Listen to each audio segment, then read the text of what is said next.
Hi guys, so today Esther and I went out into the East Sussex countryside and on the hunt for some hay bales, big round ones, and we found some in a smallish field. It had probably about 20 or 30 in there, and we were quite lucky because it had some woodland backing onto it, which worked in our favour.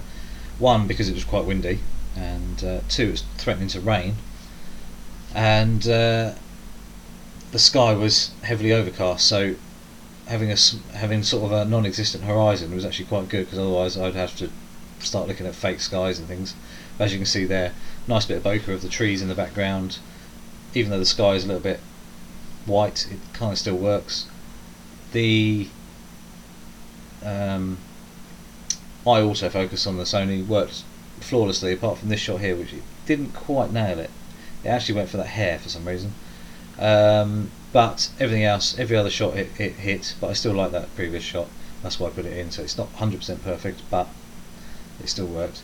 But as you can see here, plenty of drop off in the background with the shooting at f1.8 with the 85mm Zeiss batis. It worked absolutely flawlessly as always, and the shots punchy, sharp. Obviously, plenty of bokeh, which works. Works in our favour.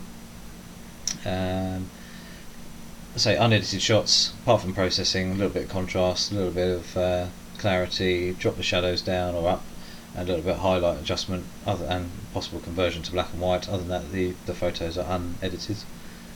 As you can see there, the sky, I've tweaked the sky a little bit there, just to try and bring some kind of interest into it. But it was grey. there was no blue skies, unfortunately, or white fluffy clouds. So having the woodland in the background really helped us, as you can see there. Just a good bit of sort of foliage or whatever in the background worked really well. As you can see, it was a little bit breezy, as you can see the leaves moving around. Probably 20-25 mile/hour winds actually, but we were relatively sheltered there, which was quite good. So it was not a particularly large field at all. It was probably only a few acres. This bit was split into two, so we managed to utilise the top section, so we were higher up towards nearer the woodland, which really helped us get the shots. As you can see there, it was just completely blown out up in the sky. This shot here I really love. It's just her pose is got pointy elbows pushing out. Obviously their shape and everything looks fabulous. Just the look on her face, really quite a sharp, punchy image. A relaxing shot here. And I love the black and white, so we had all the textures being, the hay bales, the jeans, her hair, the straw hat and everything really showing out, especially the little rips in the jeans as well, were really helping sort of bring the shots to life. Let's say f1.8, lovely bokeh in the background, as you can see. This is the A7R3's benefits here. This is a cropping from actually. I've cropped in already on that shot, so it's cropping in even more now, and just zooming in so you can see how sharp the eyes are there. Worked really well. And this one here, with the eye autofocus working, it even picked her eye out from underneath the hat there. As you can see there, the straw little spiky bits are actually soft where her eye is nice and sharp. So that's really helpful. And this shot here, it's just a nice simple shot. Lots of contrast, lots of detailed textures and things like that, which I love textures in the images. That's why jeans work so well. And then Eszter started doing some amazing natural poses where she just leant back onto the hay bale, and I was literally bang, quick snap, and then the next shot she just moved again, bang, another shot. So having a model that can really move around naturally without hardly any direction at all is so helpful. And it becomes personal to them, so it's actually showing their real personality and what they're like in the image. I'm not forcing her to stand in a funny position which isn't her. It might make the image look a bit weird, but if it's something she's done out of her own thought, it's made the image personal to her, and the reason why she did it rather than me directing and things like that. So this shot here, absolutely wicked. And then just a smiley shot here, not my favourite shot of the day, And the colour, I don't know, I just didn't like the colour so much on this shot here. I think because of the textures and everything on that top she was wearing, is definitely better in black and white for me anyway. She may love them in colour, I'm not sure, but for me I think the black and white definitely worked better here.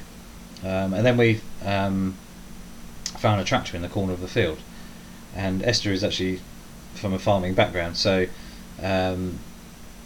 we thought, well, be rude not to. So having a bit of fun there, trying to get into the wheel, which wasn't going to work because it wasn't particularly much deep depth inside to actually try and get in there. But as you can see, black and white textures, and there's no sort of distraction from the colour of the tractor. The tractor was kind of like a rusty red colour, and it was kind of detracting from her, where the black and white doesn't. As you can see, the textures, the detail of the engine there, even though it's out of focus, even the texture of the weave of her top there, and obviously the weave of the hat and her hair, the skin and everything like that really works. And then sat back in the wheel, which worked really well as due to obviously the actual tread of the tyre, and then the scratching and the marks and everything else. And then the most glamorous way of actually getting into a tractor is obviously tilt your head back and look absolutely beautiful, because every farmer does that. But I love this shot because it looks so wrong but so right. And this shot here, just relaxing, sitting on top of the tractor. And then there's a full width shot taken as well, which shows the whole tractor. Slightly different angle, but I think I shot it almost on the ground actually. But as you can see, all the textures of the leaves, the actual tractor, the tyres and everything works so well, especially in black and white. And then we moved to Bedgebury, so the Bedgebury Pinetum, and which could be actually Kent, I suppose. I'm not sure if it's actually made it onto the Kent border, but anyway, the woodland there is absolutely stunning. Maybe classed as a forest, I'm not really sure, but it's loads of different types of trees, plants and things like that, some beautiful lakes. They do a lot of mountain biking there, and stunning bridges and things like that, lots of wildlife, so an absolutely lovely place to visit. And it's a place Eszter really wanted to go to as well, so we had a look there. As you can see, the bridge made a really good place to actually stop and actually take some shots. And more textures, more lines, triangles and things like that, which really help bring an image together. And then she started messing around, doing some fun things like climbing up halfway up the bridge.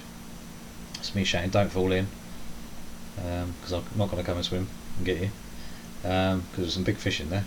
And then the only shot that I could actually get with a reflection in, because I'd actually run down the river by about 50 metres through bushes and things to try and get the angle right, and then the ducks came and actually ruined the reflection. So, but as you see here, lovely shot straight across the bridge. Almost like a thinking, looking out across the lake kind of thinking shot. And then, I've probably said something stupid, which made her smile, but that still works quite nicely as well. And yeah, so you can see all the lines. And then just another fun one. Let's say all shot at f1.8, just a straight conversion to black and white, up the clarity and up the contrast very slightly, just to add a bit more sort of graininess and a bit more feel to the image. As you can see here, all the detail, the textures in the wood, the metal, the jeans, the hair and everything like that really stand out, which works really nicely. This shot here I photographed through it was a random hole in a bush, but it literally shot through into where a tree was, where Eszter sort of stood around the other side. And that's actually shooting through a load of leaves as well. And then from about 100 metres away we saw these two trees, and they were up through a load of grass and everything. But as she got closer, you suddenly realised they were quite a distance apart, but she still managed to get the shot that looked really cool. And then there's also swinging on trees, which is obviously a good bit of fun. So after swinging on trees, what do you do? Basically climb up them. So we found a tree that actually had, it was almost like ladder runs actually. She could have gone up 100 feet if she really wanted to. She didn't. She went up about 10. So that shot worked quite well. It's just a nice cute shot with all the little lines, crossing lines and stuff. And this shot here, it looks quite emotional to me. It's the way she's staring straight into the camera. with a completely blank face. It could mean absolutely anything. It could be sadness, it could be, you know, just thoughts about anything. You know, that's why photography, especially portraitures, you know, can be so powerful. You know, you just don't know what the story is behind some of the images. But it's, that's just something to think about anyway. So guys, that was the last shot of the shoot. So I hope you liked the video. Please comment below and ask any questions about the cameras and the lenses and things I use. So please don't forget to push the subscribe button, the little notification bell, so it shows you when I've got a new video up. Yeah, keep sharing. Check out my Instagram page as well, which is sjm.photos, and I shall see you soon. Cheers.